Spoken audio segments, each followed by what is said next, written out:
After a month of passionate online dating, my boyfriend suddenly went silent. I patiently tried to reach out to Alex for a whole week, but he didn't reply to a single message. Frustrated, I sent him one last text. "We're done." He immediately replied, "Not happening." I stared at that "not happening" and laughed bitterly. He ignored me for an entire week, but now when I want to break up, suddenly he cares. My fingers flew across the screen as I typed back. "You ghosted me for a week without a single message for not breaking up. Then what exactly do you want this time?" He didn't reply instantly. After waiting 5 minutes with no response, I almost threw my phone against the wall.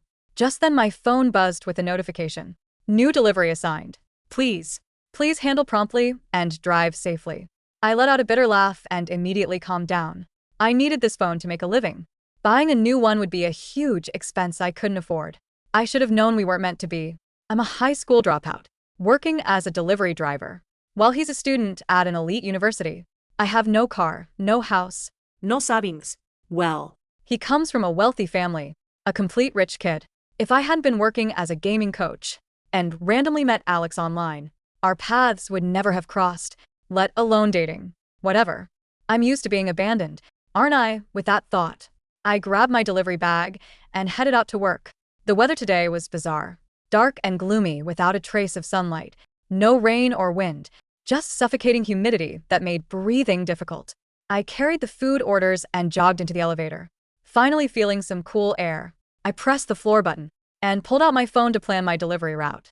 But just as the elevator doors closed, the lights began flickering erratically, and a harsh electrical buzzing sound pierced my ears. I quickly pressed myself against the wall, thinking, great, just my luck to get stuck in a malfunctioning elevator. Suddenly, my scalp tingled with terror, and I felt like I'd fallen into an ice pit. Thought I saw a dark figure standing opposite me, staring at me with cold, dead eyes. But the elevator had been empty except for me. What was that shadow across from me? I was already planning my own funeral when suddenly there was a ding. The elevator stopped, and the door slowly opened. Everything returned to normal. The electrical buzzing disappeared. The lights worked perfectly, as if nothing had happened. I gasped and looked across the elevator, then sighed with relief. It was just my own reflection. Nothing to worry about. I'd scared myself over nothing. Looking up, I realized the elevator had stopped exactly at my destination floor. I patted my chest and stepped out. While delivering the food, I mentioned to the customer that their buildings' elevators seemed to have issues, and suggested they call maintenance. The customer thanked me and said they'd contact the building management. On my way down, I didn't dare take the elevator and use the stairs instead. Back on my scooter, I didn't rush off immediately. I opened the ice-cold Coke I grabbed during pickup and took a huge gulp to calm my nerves. I drank too fast and spilled some on my uniform. I quickly grabbed a tissue to wipe it off. Thankfully, the bright yellow work shirt didn't show stains easily. Another week passed, and aside from that not happening message, Alex never replied again. I assumed we had successfully broken up. But that evening when I got home from work, I found a package outside my tiny rental apartment. At first, I thought it was misdelivered, since I hadn't ordered anything online recently. But when I picked up the box, I saw the sender was Alex, and it was addressed to me. How strange. How did Alex even know my address? And after ignoring me for so long, why send me a package without any explanation? Annoyed, I carried the box inside, turned on the lights, and roughly tossed it onto the shoe rack by the door. After washing my hands in the bathroom, I found myself staring at that box on the shoe rack. I stood there for a full minute, then lightly slapped myself, and started looking for tools to open the package, cursing myself for being so pathetic. The box was large, but surprisingly light. When I opened it, the first thing I saw was bright red raffia grass overflowing from the top. I seriously suspected Alex was messing with me. Was this box just filled with nothing but raffia grass? I dug around a bit. Well, Alex had some conscience after all. There was actually something inside. I grabbed what felt like a doll's hand and pulled out a cloth figure from the raffia grass. I noticed the doll's other hand was holding a red string that seemed connected to something else. I tugged on the string and pulled out another cloth doll. Holding both dolls, I realized they were two male figures dressed in red, traditional groom outfits, each with cute, cheerful smiles and holding opposite ends of the red string. The elaborate red and gold boutonnieres on their chests caught the light. I leaned closer to read the writing on them. Each boutonniere read, "Groom Alex and Groom Jordan." I snorted and tossed both dolls back into the box. I really didn't understand what this rich boy was trying to say, and I didn't have time for his emotional games. I changed out of my work uniform and took a shower. The hot weather meant I'd been sweating all day delivering food. Dry, wet, dry again, feeling sticky and uncomfortable all over. While washing, I suddenly shivered from cold. What was happening? It was blazing hot outside. The water was warm. Why did I feel cold? I had no choice but to turn on the broken bathroom heater that only had one working bulb, thinking maybe the temperature had dropped at night. I didn't think much of it. After showering, I turned off all the lights, threw on just shorts and dove into bed. I was exhausted, too tired to even look at my phone. I closed my eyes and fell asleep almost immediately. Festive music played loudly and cheerfully all around. I looked around in confusion and found myself standing in a room draped with red fabric, like an ancient wedding hall from TV dramas. "Jordan," a familiar voice called out beside me. I turned around and said in surprise, "Alex." Alex looked into my eyes with a gentle smile. "Jordan, today is our wedding day. Did you forget?" I was even more surprised. Wedding? Yes. Alex gazed at me adoringly while taking my hand. "Jordan, let's go perform the ceremony before we miss the auspicious time."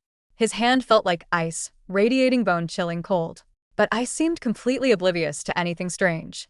I let Alex lead me, my eyes vacant, mechanically repeating the word wedding. When we reached the ceremony area, Alex produced a red veil. From nowhere, he lifted our joined hands and tenderly kissed my hand, before letting go and gently placing the red veil over my head.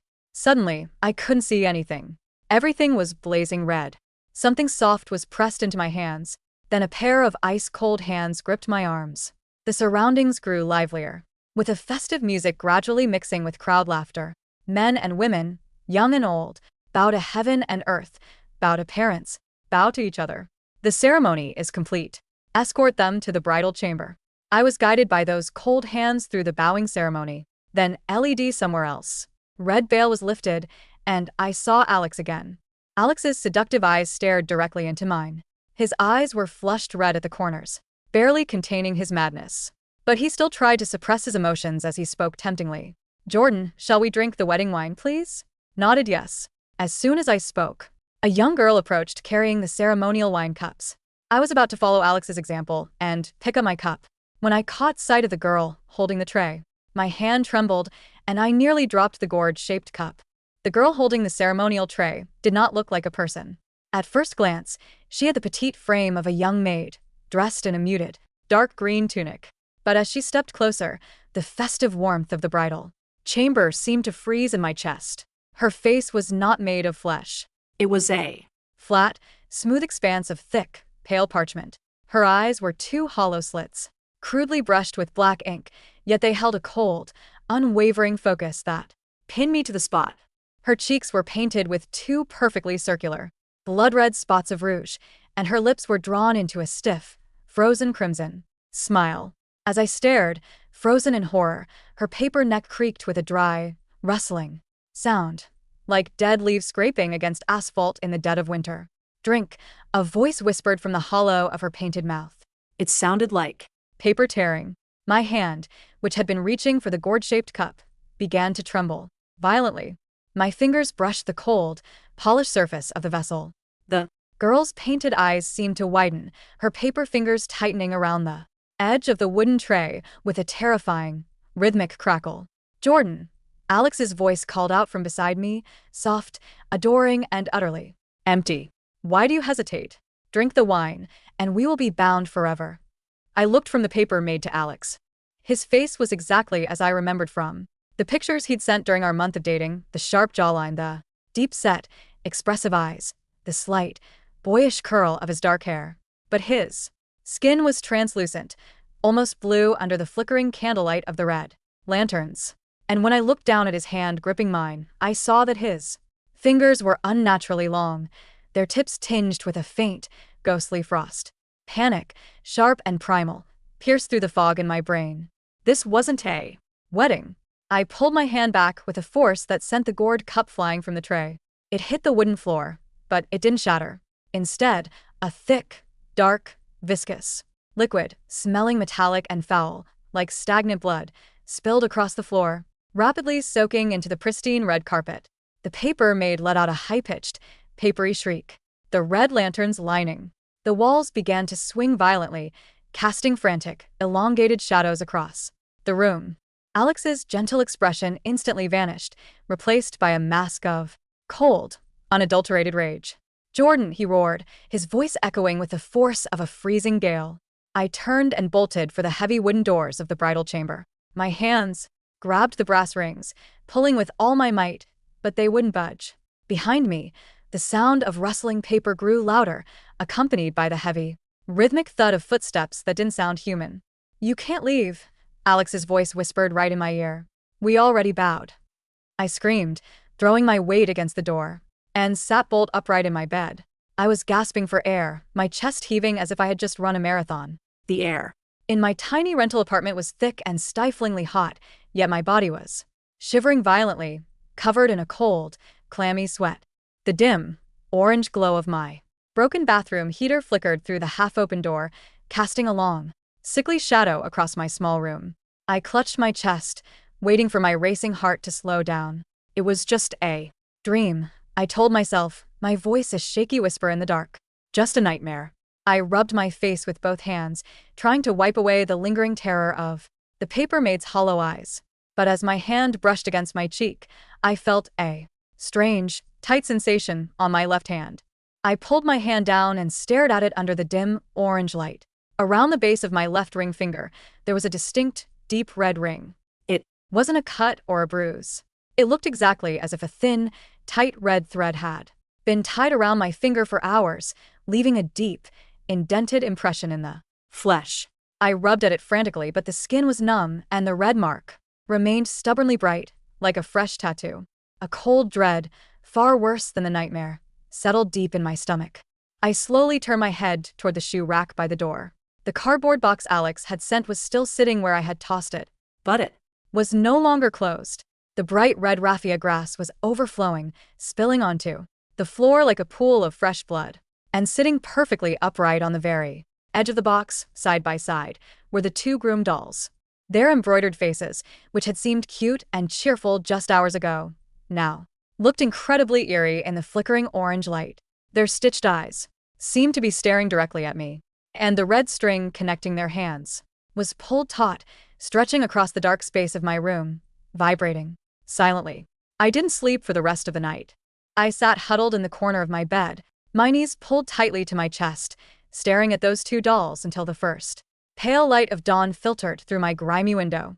When the sun finally rose, the oppressive atmosphere of the room seemed to lift slightly. The terrifying shadows retreated, and the dolls looked like ordinary, Poorly made toys again. I dragged myself out of bed, my limbs heavy and aching, as if I had been carrying heavy delivery bags all night. I approached the shoe rack cautiously, my heart hammered against my ribs as I reached down, grabbed the box, and shoved the dolls back inside, covering them with the messy heap of red raffia. I taped the box shut with packaging tape, wrapping it over and over until it was a solid, ugly block of cardboard and Plastic. "I'm losing my mind," I muttered to myself, rubbing my temple. "It's just Stress. I'm working too hard." I looked at my left hand. The red ring around my ring finger was still there, a vivid, circular bruise. I tried to cover it with a band-aid, but the adhesive felt unnaturally cold against my skin, so I tore it off and decided to just ignore it. I had deliveries to make. In my line of work, if you don't ride, you Don't eat. I grabbed my yellow work shirt, threw my delivery bag over my shoulder, and headed out. The humid, suffocating weather from yesterday hadn't cleared. If anything, the air felt even heavier today, hanging over the city like a damp, gray shroud. I Hopped onto my electric scooter and turned on my delivery app. Almost instantly, the familiar chime rang out. New delivery assigned. I sighed and began my route. But from the very start of the day, things felt off. Every time I stopped at a red light, I felt an intense, prickling sensation on the back of my neck, as if someone was standing directly behind my scooter, Staring at me. Whenever I checked my rearview mirrors, I saw nothing but the usual stream of city traffic. But the moment I looked away, the reflection in the mirror seemed to linger, showing a faint, dark smudge shaped like a person sitting on the passenger seat behind me. By afternoon, the glitches began. I was navigating to an apartment complex on the north side of the city when my phone's GPS map suddenly went wild. The blue arrow representing my location started spinning erratically. The green route line dissolved, replaced by a single, straight, blood-red line that stretched infinitely into the mountains, bordering the city. "Come on, not today," I hissed, tapping the screen. A notification popped up, but it wasn't from the delivery app. It was a text message. My heart stopped when I saw the sender's name, Alex. My fingers trembled as I tapped the notification. "Alex, we need to prepare for the feast. Don't be late." My breath hitched. I pulled my scooter over to the side of the road, my hands shaking so violently I almost dropped the phone. "Jordan, Alex? Is this some kind of sick joke? You ghosted me for a week and now you're sending me weird boxes and threatening texts. Who is this?" I waited, staring at the screen. The typing bubble appeared. "Alex, I didn't ghost you, Jordan. They locked me away, but I found a way back to you. We belong together. You wore the veil." A cold sweat broke out across my forehead. My mind raced back to the dream. The heavy red veil being lowered over my head, the ice-cold hands guiding me through the bows. How could he know about the veil? It was just a dream. It had to be a dream. "Jordan, stop it. I'm blocking you. Don't ever contact me again." I blocked the number, my heart hammering a frantic rhythm. But the moment I returned to the home screen, my phone buzzed again. Another message from an unknown number. "Unknown. Blocking him won't stop it. The thread is already tied. Look at your finger." I stared at the screen, my vision blurring with panic. I threw my phone into my delivery bag, unable to look at it for another second. I needed answers, and I needed them now. I didn't care about my delivery rating anymore. I didn't care about losing my Job. I had to find Alex. I knew he was a student at the elite city university. He had bragged about his campus life constantly during our late-night gaming sessions. I didn't know his major, but I knew his full name, Alex Lynn. A rich kid, the heir to some wealthy real estate developer. I turned my scooter around and headed toward the university campus, the cold red mark on my finger throbbing with a dull, rhythmic ache. The campus of the elite university was a stark contrast to the gritty, cramped streets of the district where I lived. Sprawling lawns, ancient stone buildings, covered in ivy, and students walking around with an air of effortless privilege. I felt incredibly out of place in my bright yellow, sweat-stained delivery uniform carrying a bulky thermal bag. I ignored the strange looks from the students and made my way to the administrative building. "Hi, I'm looking for a student," I told the receptionist, a middle-aged woman, looking at me with mild annoyance. "His name is Alex Lynn. It's an emergency." The woman's expression instantly changed from annoyance to a strange, guarded wariness. She lowered her voice. "Are you a relative?" "No, I'm a friend," I said, my voice faltering. She stared at me for a long moment, then sighed softly. "If you're his friend, you should already know. Alex Lynn doesn't attend classes here anymore. Did he transfer? Did he drop out?" I pressed, leaning over the counter. "He passed away, dear," she said gently, her eyes filled with a heavy pity. An "Accident. It happened early last week. A car crash in the Northern Hills. The family held a private service, but the university posted a memorial on the student portal." The world seemed to tilt on its axis. The receptionist's voice faded into a dull buzz. "Passed away. Early last week." That was exactly when Alex had gone silent. He hadn't ghosted me because he got tired of a high school dropout. He had died. But I swallowed hard, my throat dry as dust. If he died last week, who sent me a text yesterday? Who sent a package to my apartment? The receptionist frowned, looking at me with deep concern. "I think you should. Go home and rest, young man. Grief can do strange things to the mind." I didn't answer. I turned and stumbled out of the building, my legs feeling like lead.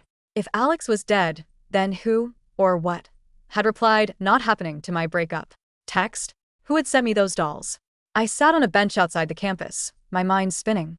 I pulled out my phone and searched the local news for car accidents from last week. It didn't take long to Find tragedy in the Northern Hills. Only son of real estate tycoon Lin Guanyuan dies in horrific solo crash. The article detailed the crash. It happened at approximately 9:15 p.m. last Tuesday. The car had veered off a winding mountain road and plunged into a ravine. The driver was killed instantly. 9:15 p.m. That was the exact hour I had sent my last check-in text, right before a week of silence. At the bottom of the article, there was a mention of the family's residence, A private estate located in the exclusive, secluded hills of the northern district. I looked down at my left hand. The red ring on my finger seemed to have darkened, turning a deep, bruised purple. It felt like a band of ice slowly constricting, cutting off the circulation to my heart. I knew what I had to do. I couldn't go back to my apartment. I couldn't close my eyes again. I had to go to the Lynn estate. The ride into the northern hills took over an hour. As the city streets gave way to winding, tree-lined roads, the air grew noticeably colder. The suffocating humidity of the lower districts was replaced by a sharp, damp chill that seeped through my thin work shirt. The houses here were hidden behind massive iron gates and high stone walls, surrounded by weeping willows and dense pine trees. It felt like a completely different world, a silent, wealthy graveyard of living people. I finally found the gates of the Lynn estate. It was a massive, traditional-style mansion built with dark gray stone and sweeping, tiled roofs that looked like something out of an ancient dynasty. Heavy brass knockers hung from the thick wooden gates. I parked my scooter, walked up to the gate, and banged the heavy brass ring against the wood. The sound echoed loudly through the silent, misty valley. After a long minute, a small side door opened. An elderly man in a dark, formal suit looked out. His eyes scanned my yellow uniform, his brow furrowing in irritation. "We did not order any deliveries." Leave. "I'm not here to deliver food," I said, blocking the door with my foot before he could close it. "My name is Jordan. I was Alex's boyfriend. I need to speak to his parents." The butler's face went completely pale. The irritation vanished, replaced by a look of sheer, unadulterated terror. He stared at me as if he were looking at a ghost. You are Jordan," he whispered. Yes. "Please, I just want to know what's happening." Before the butler could answer, a cold, sharp voice rang out from the courtyard. Behind him, "Let him in, Lao Chen." The butler shivered, bowed his head, and stepped aside. I walked into the courtyard. The ground was paved with gray flagstones and the air smelled heavily of incense and something else, something sweet and sickeningly decayed. Standing on the steps of the main hall was an elegant, middle-aged woman dressed in heavy, black silk mourning clothes. Her hair was pulled back into a tight, flawless bun, and her face was as pale and rigid as marble. She looked down at me, her eyes glittering with a mixture of intense grief and a deeply disturbing, welcoming pity. "You're Jordan," she said, her voice hollow but incredibly sharp one. "Alex talked about you constantly. He wanted you so desperately." "Mrs. Lynn," I said, my voice trembling despite my best efforts to sound firm. "Alex is dead, but I received a package from him. 2 dolls. And my hand." I held up my left hand, showing her the dark red ring around my finger. "What did you do to me?" Mrs. Lynn didn't look surprised. Instead, a faint, chilling smile touched her lips. "We didn't do anything to you, Jordan. We only did what a loving family must do for their son." She turned and walked into the grand hall. Desperate for answers, I followed her. The interior of the house was freezing, far colder than the air outside. In the center of the grand hall stood a massive, elaborate altar. A large, black and white portrait of Alex sat in the middle, surrounded by hundreds of white lilies and burning incense sticks. The sweet, heavy scent of the flowers could not fully mask the underlying smell of rot. "My son was a good boy," Mrs. Lynn said, staring at the portrait. "But he was stubborn. He argued with his father because of you. He wanted to leave this family, to give up his inheritance, his future, all to be with a high school dropout who delivers food. His father locked him in his room to bring him to his senses." My heart shattered. The silence wasn't because he had grown tired of me. He had been a prisoner in his own home. "He escaped through his bedroom window that night," Mrs. Lynn continued, her voice cracking slightly with grief. "He was driving to see you. He was typing a message to you when his car went off the cliff. He died with his eyes open. Jordan, the medium we hired, said his soul was trapped in the ravine, screaming your name. He refused to cross over. He was burning, starving in the cold, because his heart was still bound to yours." She turned to face me, her eyes wide and manic. "Do you know what happens to a wandering soul who refuses to leave? They rot. They become monsters. We couldn't let our only son suffer like that. So we found a way to appease him." "The dolls," I whispered, stepping back. "The wedding." "A Ming Hun," Mrs. Lynn said, her voice dropping to a reverent whisper. A ghost. Marriage. The medium used Alex's personal belongings and your name, which we found in his phone, to bind your life force to his. The not happening text? That was Alex's spirit, using the last of his energy to claim you before we sealed his phone in his coffin. She took a step toward me, and I instinctively retreated. The dolls are the anchor, she said. The red thread is the bond. Once the three bows of the wedding ceremony are completed in your dreams, the marriage is Sealed. your soul will leave your body, and you will join him in the underworld. You will finally be together, just as he wanted. You should be happy, Jordan. You'll never have to worry about money or delivery routes again. You'll be a son of the Lynn family forever.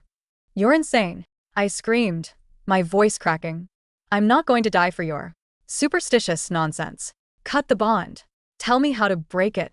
Mrs. Lynn's expression hardened, her eyes turning cold and dead.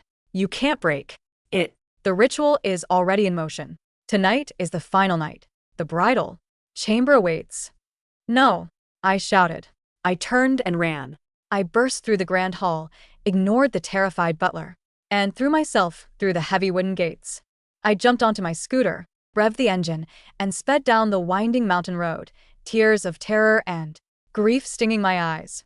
By the time I got back to my apartment, the sun was setting, casting long, bloody streaks of orange and red across the sky.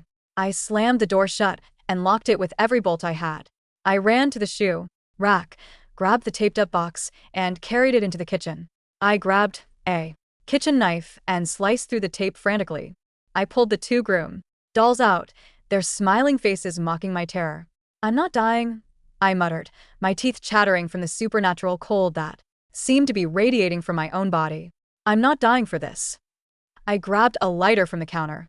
I held the flame to the foot of the doll, marked Groom Alex. The fabric caught fire, but instead of a normal yellow flame, it burned with a sickly, bright green fire. A terrible, high-pitched wail, like a child crying in pain, echoed through the small kitchen. I screamed and dropped the doll onto the tiled floor. The green flames flared up, but they didn't spread. Instead, the fire seemed to consume the doll in seconds, leaving behind nothing but a pile of cold, gray Ash. I quickly held the lighter to the second doll, the one marked Groom Jordan. It, too, burned with the same green fire, leaving another pile of ash. I stared at the two piles of ash, gasping for breath. It's over. It's done. But when I looked down at my left hand, my heart stopped. The red ring around my finger hadn't faded. If anything, it had grown wider, turning a dark, bruised black. And the skin of my hand was incredibly pale, the veins showing through as faint, blue lines. The cold was unbearable now. It felt as if my blood was slowly turning to slush. I tried to stay awake. I knew that if I fell asleep, the dream would return, and the final bow would be completed. I turned on all the lights in the apartment. I Turned the broken heater to its highest setting, the single bulb glowing a angry, blinding red. I made a pot of strong black coffee and drank it down, the hot liquid doing nothing to warm the freezing void in my chest. I opened my computer and tried to play a fast-paced shooting game, hoping the adrenaline would keep me awake. But as the clock ticked closer to 3 a.m., the witching hour, an overwhelming, unnatural drowsiness began to press down on me. It wasn't normal tiredness. It felt as if a heavy, invisible hand was pressing against my eyelids, forcing them shut. My vision began to blur. The sounds of the game faded into a distant, watery hum. No, I thought, biting my tongue until I tasted blood to keep myself awake. keep. Awake. Don't sleep. But my head dropped onto the desk. The world went dark. I opened my eyes to the sound of festive music.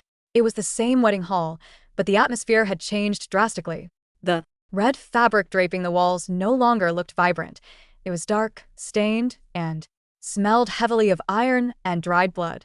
The air was thick with the scent of burning paper and incense, making it hard to breathe. I looked around in terror. The guests were all there, sitting at long tables on either side of the hall. But they weren't people. They were hundreds of paper effigies, identical to the maid from my first dream. Men, women, children, all made of stiff, painted parchment, their bright red cheeks and hollow, painted smiles illuminated by the flickering green light of the lanterns. As I walked past, their paper heads turned in unison, their joints creaking with a dry, deafening rustle. The groom has arrived, a voice screeched from the front of the hall. It was the master of ceremonies, a giant paper effigy dressed in a scholar's robes, its painted face twisted into a grotesque, mocking grin.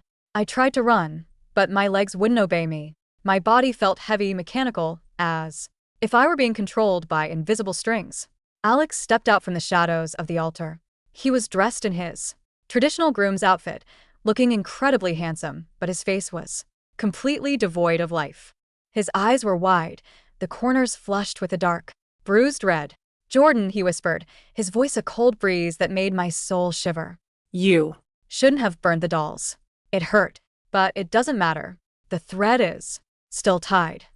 He held up his left hand. A thick, glowing red string was wrapped around his ring finger, stretching across the space between us and wrapping tightly around Mine. "Let me go, Alex," I sobbed, my voice echoing hollowly in the dark hall. Please. "I loved you.